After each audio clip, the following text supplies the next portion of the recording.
بسم الله الرحمن الرحيم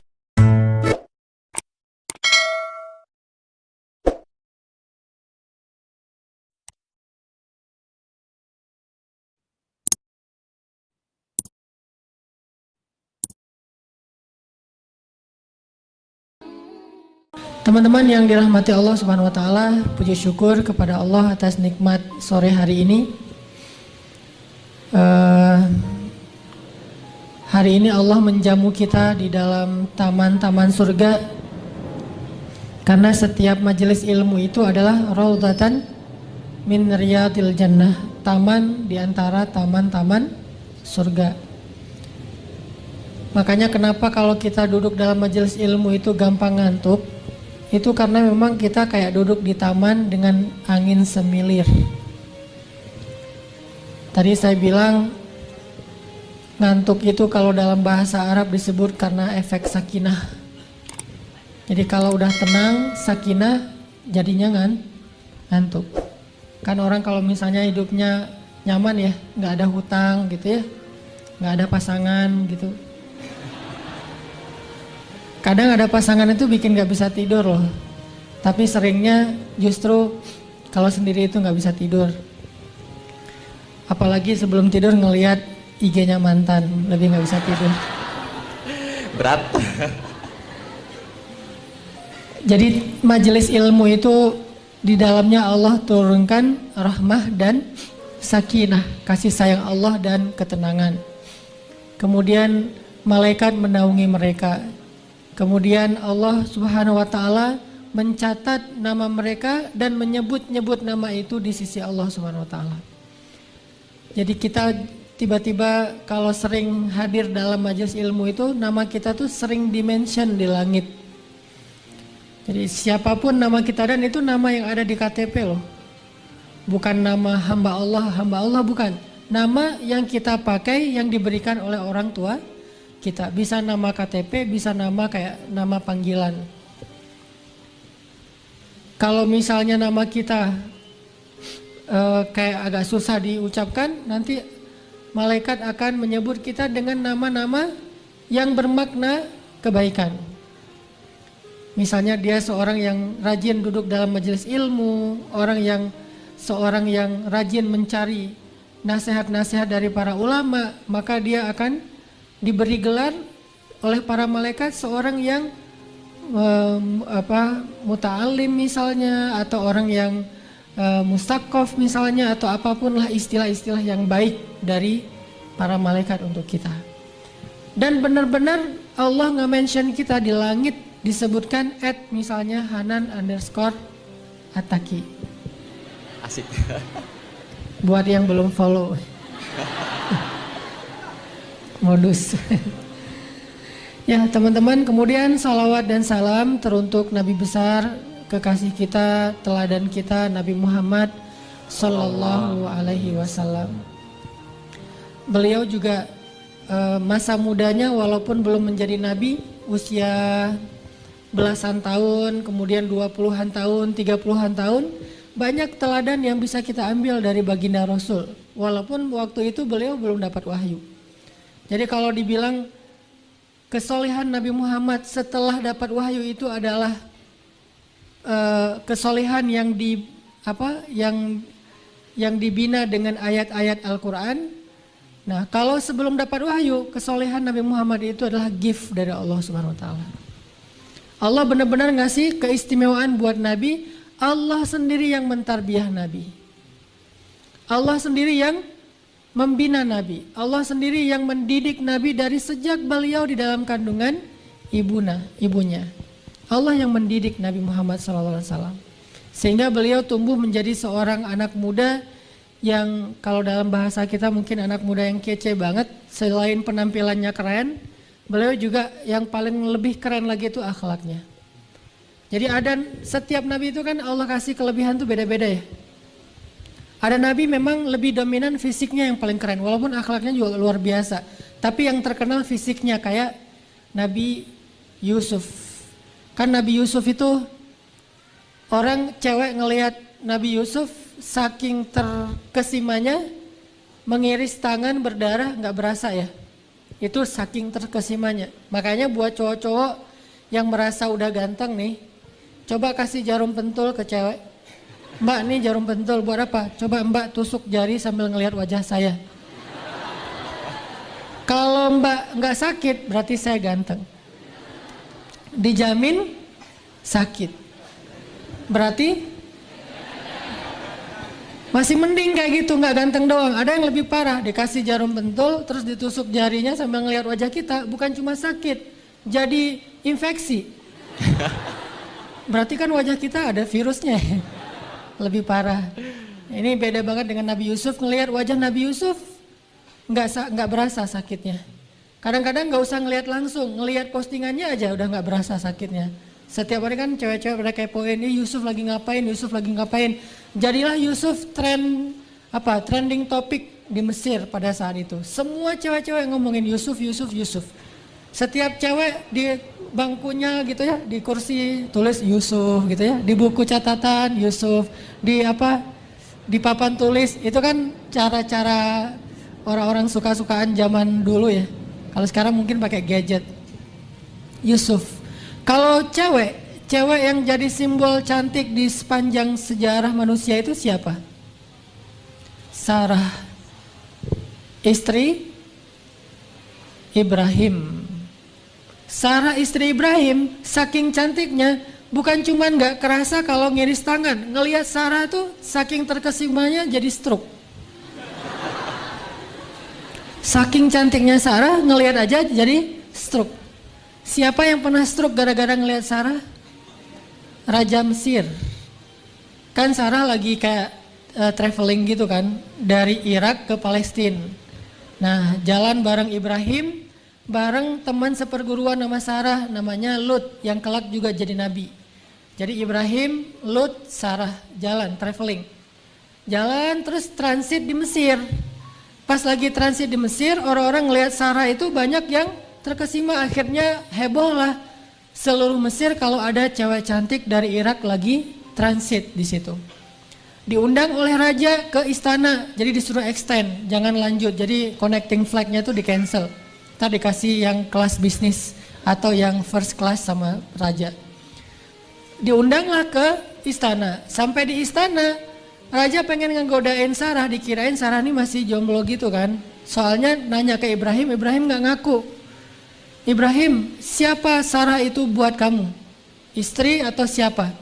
Kalau Ibrahim bilang dia istri saya, nanti Ibrahim bakalan dibunuh demi mendapatkan Sarah. Akhirnya Ibrahim mengatakan, hiya ukhti, dia itu saudari saya. Maksud Ibrahim, saudari saya di dalam beriman, di dalam belajar agama. Bukan saudari dalam masalah keturunan. Akhirnya karena raja ngerasa Ibrahim ini bukan siapa-siapa Sarah, bukan suaminya, raja nyaman dengan Ibrahim, dikasih ruang istirahat, kamar yang bagus buat Ibrahim, yang presiden suite gitu. Terus Sarah juga dikasih ruang. Nah, suatu malam rajanya pengen ngegodain Sarah. Baru mau nyentuh, tiba-tiba tangan raja stroke. Langsung tangannya lumpuh, nggak bisa ngapa-ngapain. Tubuhnya lumpuh, sehingga rajanya memanggil pengawalnya dan mengatakan, perempuan ini bukanlah perempuan biasa, tetapi dia tukang sihir. Diusirlah Sarah dengan syarat, dibebaskanlah Sarah dengan syarat menyembuhkan raja dari stroke. Akhirnya Ibrahim berdoa, raja ini sembuh dan mereka dibebaskan dan melanjutkan traveling mereka ke Palestina. Ini saking cantiknya Sarah, ngelihatnya jadi stroke. Jadi kalau Yusuf ngelihat nggak berasa sakit, kalau Sarah ngelihat jadi tiba-tiba lumpuh. Ini dua simbol cowok cewek yang paling keren sepanjang sejarah. Paling kece nih. Kalau secara fisik selain wajah nih, secara badan yang paling gagah, cowok paling gagah dalam sejarah manusia itu adalah Musa alaihissalam. Itu paling gagah. Seperti apa gagahnya Musa? Pokoknya kalau ada orang yang paling keren badannya di antara cowok-cowok zaman now, itu masih kalah sama Musa. Karena dia tidak ada ayat tentang kegagahannya. Kalau Musa saking gagahnya sampai turun ayat di akhir surat Al-Ahzab. Sampai Nabi Musa tuh walaupun badannya bagus, beliau nggak pamer. Pakai baju tuh nggak yang segini, atau sengaja nggak pakai baju pura-pura aduh gerah ya Jogja. Padahal pengen nunjukin badan gitu. Enggak, Nabi Musa itu low profile, orangnya tawadu banget. Walaupun badannya bagus, beliau pakai bajunya kotak-kotak biru dan panjang gitu. Mau saya tunjukin? Enggak lah, kita mah zero pack ya. Nabi Musa itu six pack. Six pack, badannya proporsional banget, semuanya otot, jadi kering gitu ya, nggak basah yang apa terlalu gimana gitu. Enggak, Nabi Musa itu badannya bagus, tapi pakai bajunya tertutup semuanya. Sampai digosipin sama orang Bani Israel, Musa itu tahu nggak kenapa pakai baju kayak gitu? Kenapa? Soalnya dia kudisan katanya. Digosipin kalau Musa itu punya penyakit kulit. Akhirnya Allah ngebelain Musa. Jadi Nabi Musa itu nggak mau ngerespon orang-orang yang komen negatif di akun beliau. Biasa-biasa aja, nggak mau di blok, nggak mau di delete komennya, biarin aja lah. Terserah orang mau ngomong apa. Yang jelas, gua nggak akan follow mereka gitu. Jadi followersnya nggak bakalan nambah. Karena mereka suka komen sebagai haters, kan mereka haters banget sama Musa tuh, gara-gara dengki kan. Akhirnya Allah yang ngebelain Musa. Allah membuat semacam adegan kayak cerita dongeng tapi ini nyata. Nabi Musa mandi di sebuah mata air di sebuah sumur, terus meletakkan bajunya di atas batu dan Nabi Musa mandi pakai celana doang, nggak pakai baju. Itu kayaknya pertama kali Nabi Musa mandi di luar, biasanya di rumah. Kali ini di tengah padang pasir kayak ada mata air gitu, oasis. Mandi, taruh baju di atas batu. Udah mandi, pas mau ngambil bajunya di atas batu, batunya udah pindah. Nabi Musa bingung, lah batunya udah pindah, ngambil galah, mau ngambil baju gitu. Ternyata pas mau digalahin, batunya lari, kebayang gak tuh? Batu lari. Kalau di Indonesia itu ada batu belah, kalau di Mesir itu batu lari. Itu legendanya beda-beda. Lari tuh batu kayak ada kaki. Pas batu lari Nabi Musa karena takut nanti ketahuan badan beliau keren gitu aja. Takut ketahuan ya. Kalau kita takut ketahuan badannya gini. Akhirnya bajunya sempurna gini, kotak-kotak yang longgar biar gak kelihatannya. Coba kalau badannya bagus pasti pakai baju yang ketat. Ini longgar karena biasa-biasa aja. Bagusnya cuma di mata istri. Batunya lari, dikejar sama Nabi Musa. Thawbi hajar, kata Nabi Musa. Baju saya di atas batu, lari. Akhirnya ngelewatin Nadil Qaum. Nadil Qaum itu kalau bahasa kita tempat orang-orang ngumpul. Batu tuh sengaja, lagi pengen nunjukin badannya Musa ke orang-orang, dia ngelewatin ada skate park gitu lewat. Anak-anak Bani Israel lagi main skate, lagi oli gitu, lagi ngetrik, lewat. Musa lari, wes parkour. Kan Musa larinya bagus banget ya, terus kayak biasa aja gitu lari, loncat antar gedung ke gedung, antar bukit gitu. Parkour banget lah pokoknya, udah pro. Belakangnya Red Bull. Kalau zaman sekarang ya, itu udah kelasnya tuh udah kelas Red Bull loh, bukan kelas yang sekedar seru-seruan gak jelas gitu pencitraan ordai. Itu udah bener-bener Red Bull.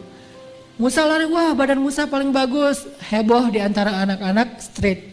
Lewatin lagi kafe-kafe, orang-orang lagi pada minum kopi itu keselak lewat, Musa lari, wah. Terus cewek-cewek lagi minum jus, wah gitu-gitulah pokoknya. Akhirnya ramai aja semuanya ngomongin Musa dan batunya berhenti di tengah pasar. Jadi ada pasar di tengah-tengah kota gitu, batunya di situ. Musa ngambil baju langsung pakai buru-buru, tapi ibu-ibu udah terlanjur ngelihat gitu ya. Ibu aduh gimana? Ibu-ibu lah ya. The power of mak-mak. Akhirnya terkenal lah Nabi Musa badannya paling bagus di antara Bani Israel. Batunya dipukul sama Musa terbelah. Musa itu kan juara ultimate fight ya. Emang petarung sejati lah ya. Emang Musa terkenal. Jangankan manusia, malaikat aja kan ditinju sama Musa buta kan matanya saking kuatnya Musa. Kakaknya aja Harun pas Musa lagi marah ditarik jenggotnya dilempar sama Musa kayak gini. Jadi kayak di film-film kartun gitu, Krishna atau apalah gitu ya. Orang digituin doang. Sampai Harun mengatakan, ya ibni, akhi gitu, ya ibna ummi, wahai saudaraku. La ta'khuz bilihyati. jangan kau tarik janggutku, takut copot gitu, saking kuatnya Musa. Jangankan udah dewasa, waktu Musa masih bayi aja, narik janggut Firaun kan sampai copot kan. Kan raja-raja Mesir dulu kan janggutnya dibentuk segi 4 terus panjang gitu kan ya. Kayak di cerita-cerita di gambar-gambar. Itu Musa masih bayi digendong sama Firaun. Karena Musa gak rela digendong sama musuhnya. Musa yang tadi habis ketawa-ketawa sama istri Firaun tiba-tiba sekarang jadi cemberut. Bayi cemberut, kebayang ekspresinya nih, bayi ekspresif banget. Langsung diambil janggut Firaun, ditarik sampai berdarah dagunya Firaun. Kekuatan Musa.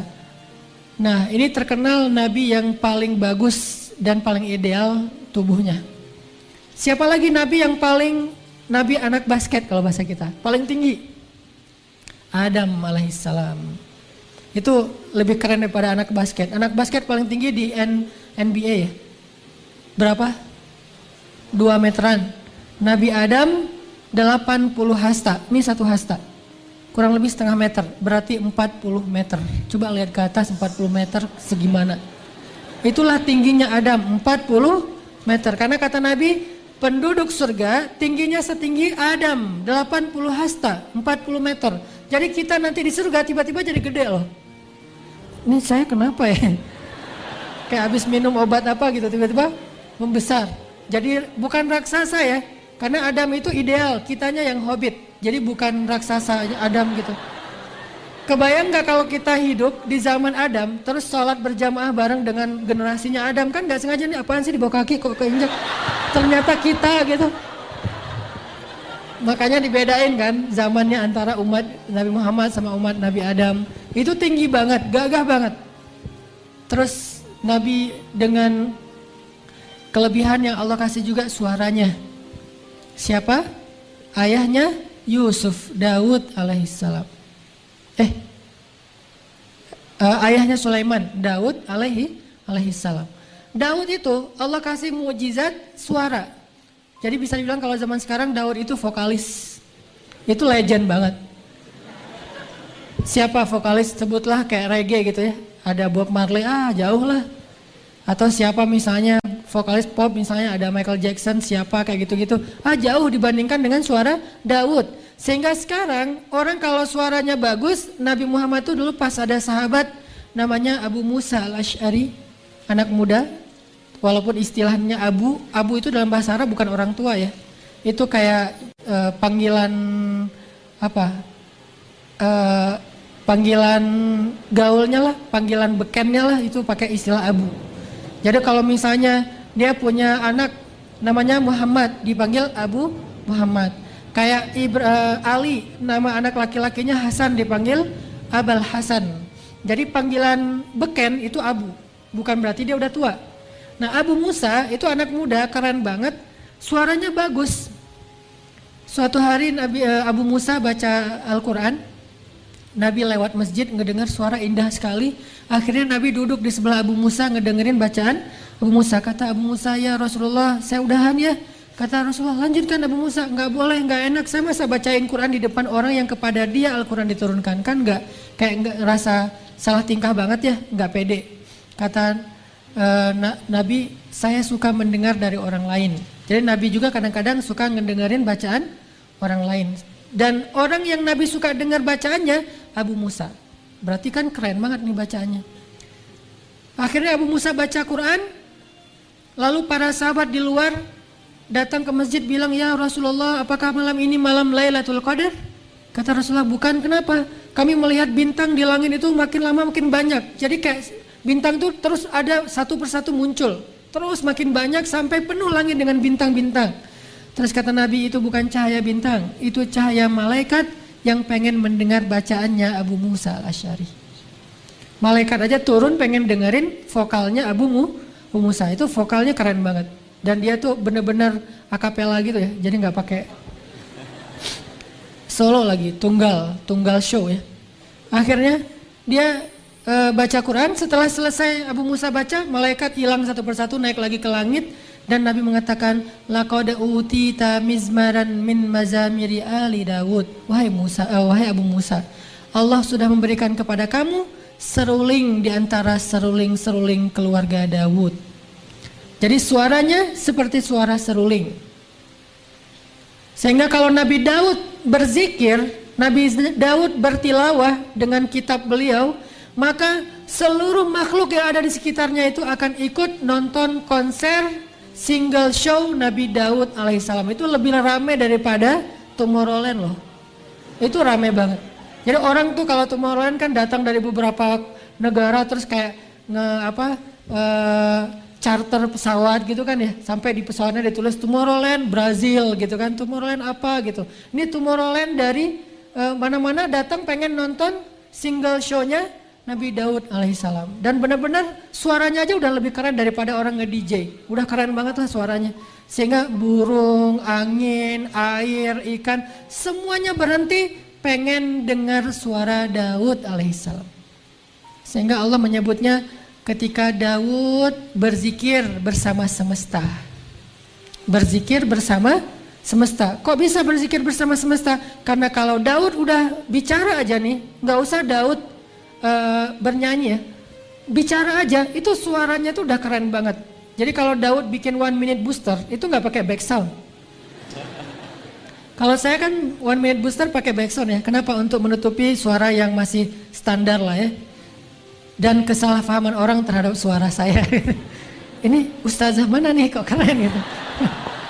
Pas ngelihat linknya, hah ustazah kok berewokan ya.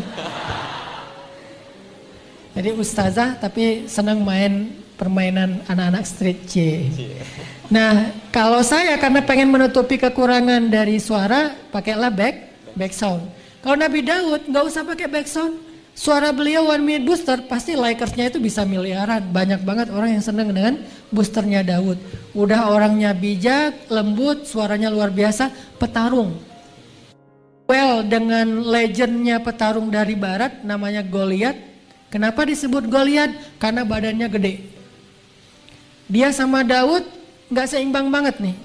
Kayak antara kelas berat dengan kelas bulu terbang. Jauh beda. Tapi sekali ketapel sama Daud, kena di jidatnya, di keningnya Goliat, langsung mati di tempat. Ini Daud ideal banget lah, kelebihannya suara.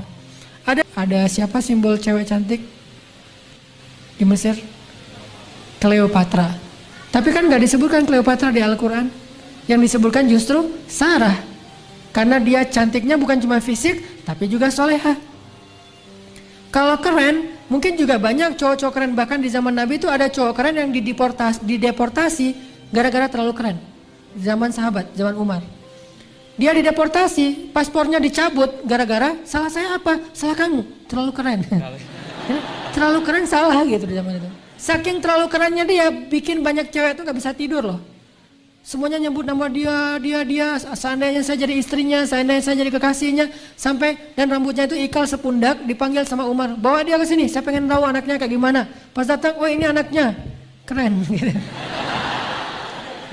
Terus Umar bilang, kalau gitu supaya kamu nggak keren lagi, dibikin nggak terlalu keren, potong rambut kamu, panggil barber shop gitu, potongin rambutnya. Pas sudah dipotong, akhirnya dia pakai sorban karena rambutnya udah pendek kan. Dia pakai sorban, datang lagi ke Umar. Pas dia datang ke Umar pakai sorban, kata Umar, ini lebih keren daripada yang tadi. Susah bikin dia gak keren. Mungkin dulu kalau udah ada kupluk dia udah pakai kupluk gitu. Mungkin lebih keren kali ya kalau pakai kupluk ya. Saya lah ya. Insya Allah. Akhirnya dideportasi gara-gara terlalu keren. Tapi kan nggak istimewa, keren doang. Moral dan iman. Makanya yang membuat mereka kece itu bukan cuma fisiknya, bukan cuma duitnya, tapi iman dan akhlak. Mudah-mudahan itu dulu yang kita perindah, yang kita dandanin, yang kita make upin setiap hari. Apa kabar make up iman saya hari ini, touch up iman kita hari ini, akhlak kita hari ini. Terus itu yang dipakai. Jadi kalau kita pengen keren itu pakai baju yang bagus, celana yang keren, topi segala macam, itu kan dandanan zahir ya. Itu kan keren zahir.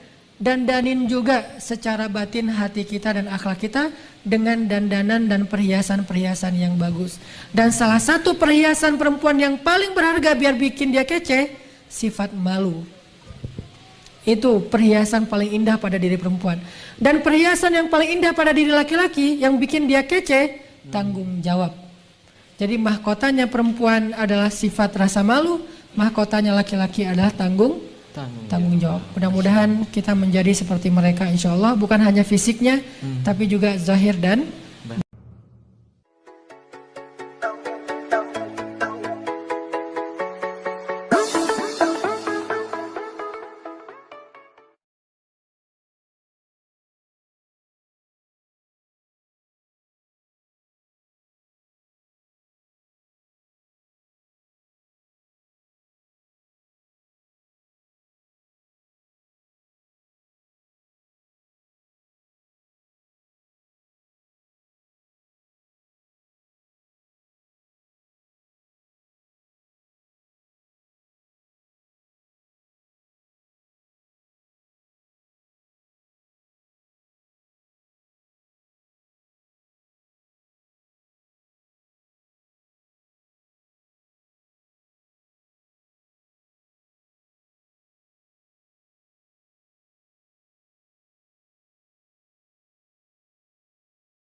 ada siapa simbol cewek cantik di Mesir?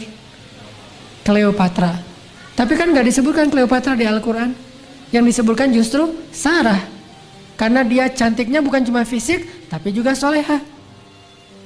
Kalau keren, mungkin juga banyak cowok-cowok keren. Bahkan di zaman Nabi itu ada cowok keren yang dideportasi gara-gara terlalu keren. Di zaman sahabat, zaman Umar. Dia dideportasi, paspornya dicabut gara-gara salah saya apa? Salah kamu, terlalu keren. Terlalu keren salah gitu di zaman itu. Saking terlalu kerennya dia bikin banyak cewek itu gak bisa tidur loh. Semuanya nyebut nama dia, seandainya saya jadi istrinya, seandainya saya jadi kekasihnya. Sampai dan rambutnya itu ikal sepundak, dipanggil sama Umar. Bawa dia ke sini, saya pengen tahu anaknya kayak gimana. Pas datang, oh ini anaknya, keren gitu. Terus Umar bilang, kalau gitu supaya kamu gak keren lagi, dibikin gak terlalu keren, potong rambut kamu. Panggil barber shop gitu, potongin rambutnya. Pas sudah dipotong, akhirnya dia pakai sorban karena rambutnya udah pendek kan. Dia pakai sorban, datang lagi ke Umar. Pas dia datang ke Umar pakai sorban, kata Umar, ini lebih keren daripada yang tadi. Susah bikin dia gak keren. Mungkin dulu kalau udah ada kupluk, dia udah pakai kupluk gitu. Mungkin lebih keren kali ya kalau pakai kupluk ya. Saya lah ya. Insya Allah. Akhirnya dideportasi gara-gara terlalu keren. Tapi kan nggak istimewa, keren doang. Moral dan iman. Makanya yang membuat mereka kece itu bukan cuma fisiknya, bukan cuma duitnya, tapi iman dan akhlak. Mudah-mudahan itu dulu yang kita perindah, yang kita dandanin, yang kita make upin setiap hari. Apa kabar make up iman saya hari ini, touch up iman kita hari ini, akhlak kita hari ini. Terus itu yang dipakai. Jadi kalau kita pengen keren itu pakai baju yang bagus, celana yang keren, topi segala macam, itu kan dandanan zahir ya. Itu kan keren zahir. Dandanin juga secara batin hati kita dan akhlak kita dengan dandanan dan perhiasan-perhiasan yang bagus. Dan salah satu perhiasan perempuan yang paling berharga biar bikin dia kece, sifat malu. Itu perhiasan paling indah pada diri perempuan. Dan perhiasan yang paling indah pada diri laki-laki yang bikin dia kece, tanggung jawab. Jadi mahkotanya perempuan adalah sifat rasa malu, mahkotanya laki-laki adalah tanggung jawab. Mudah-mudahan kita menjadi seperti mereka insya Allah, bukan hanya fisiknya tapi juga zahir dan